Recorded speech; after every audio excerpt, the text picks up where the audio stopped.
that, like in past Congresses, the War Powers Resolution is considered privileged, and it should get a vote in middle of July. Now, the last point, we have so many speakers that I'm going to limit myself to 1 minute and then hear from our chair emeritus, and everyone else. But the fundamental point here is that we don't know what the strikes accomplished, but we do know a lot of the harm. Obviously, the public reports are the intelligence thinks that this just set back the nuclear ambitions by a few months. We need to understand what actually was even destroyed. And we know that some of the nuclear fuel was taken away from the Fordow site. And it has hardened the resolve in Iran to now race towards a nuclear weapon and sent that message to countries across the world. So you have a strike that is actually leading to more popular support now for the Iranian regime, that is leading Iran to declare victory, that is leading Iran to say they're not considering being in the NPT, that they're considering kicking out the IAEA inspectors. It's cost our country billions of dollars. It's put our troops at risk. It has made us more entrenched in the Middle East. And all of that doing something that the American people did not want. It is my view that the Democratic Party needs to clearly stand up against this war and take the mantle again of being the anti-war party, the party that stands up against wars of choice, against these endless wars in the Middle East. We have many, many co-sponsors, and I'm really honored and appreciate our chair, CPC chair, Greg Pazar, who really jumped on this the minute that there were thoughts of strikes, and has rallied not just the Progressive Caucus, but the broader House Caucus to stand against the President's actions and demand a vote on the War Powers Resolution. Greg? Thank you very much. Good morning. I'm Greg Pazar. I represent the heart of Texas here in Congress. I'm proud to be chair of the Progressive Caucus, and I'd like to kick us off by thanking Congressman Khanna for your really clear leadership in these difficult times.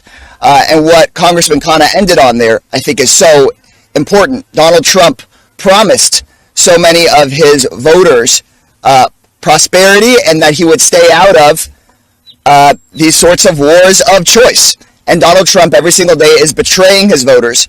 And it's up to Democrats in Congress, with those willing on the other side of the aisle, to reclaim an anti-war posture that the vast majority of the American people support. I'm here to clearly say that Donald Trump cannot drag Americans into another endless foreign war, and that the House should vote this week on Congressman Khanna's War Powers Resolution to stop Trump from recklessly endangering our American troops' lives. Like every other member of my generation, I have far too many classmates and friends who never came back from endless wars in the Middle East. Time after time, politicians throughout my lifetime have promised quick and easy interventions in the Middle East, only to year after year after year after year put more American men and women in harm's way. Enough. No more wars. No more spending billions of dollars for bombs while leaving only pennies for people. One other thing that I did want to mention is that we had a nuclear non-proliferation agreement with Iran.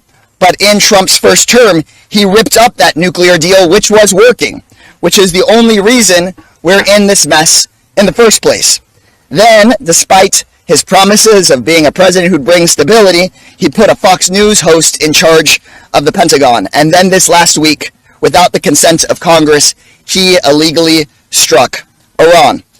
So look, Trump's approach has failed, and progressives are helping rally our entire House Democratic Caucus to push through a War Powers Resolution like the one that Congressman Khanna so quickly authored. We had our Progressive Caucus meeting yesterday, and to a person, our members stood together and said, we need to move forward on this War Powers Resolution because we do not need any new wars of choice in the Middle East.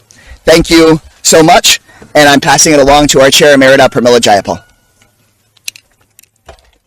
Thank you so much, Chairman Kassar, for your leadership on this. Thank you, Representative Khanna, for your long-term leadership on foreign policy. I think there's been a group of us on both sides of the aisle for years who have called out presidents on both sides when they don't come to Congress. This is an ongoing problem, and it is a fundamental undermining of our Article 1 constitutional powers. The sole power, the sole authority for declaring war rests in Congress. And the whole reason that the founders did that is because they recognized how incredibly important it was for the elected representatives of the people in Congress to debate and deliberate on matters of war.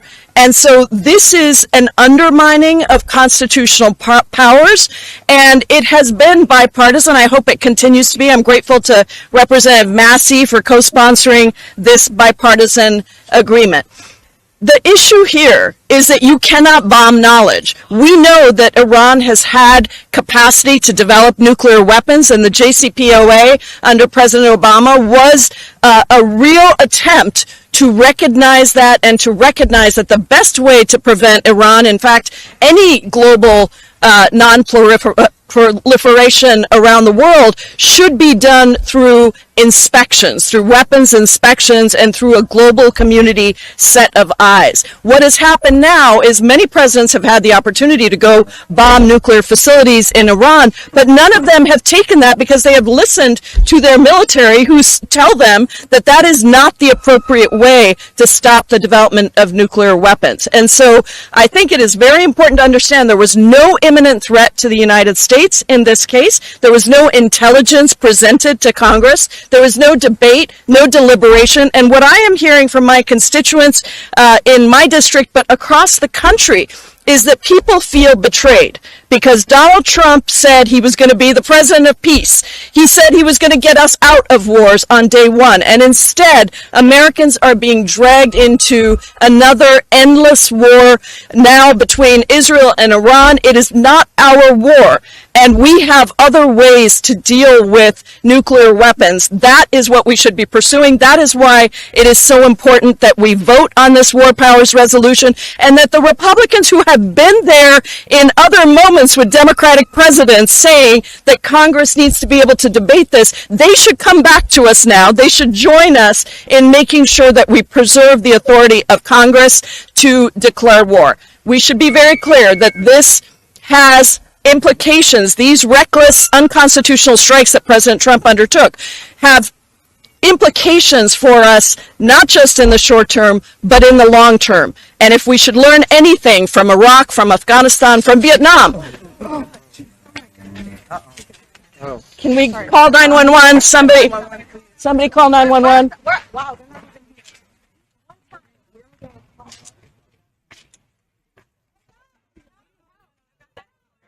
They're here. They're here.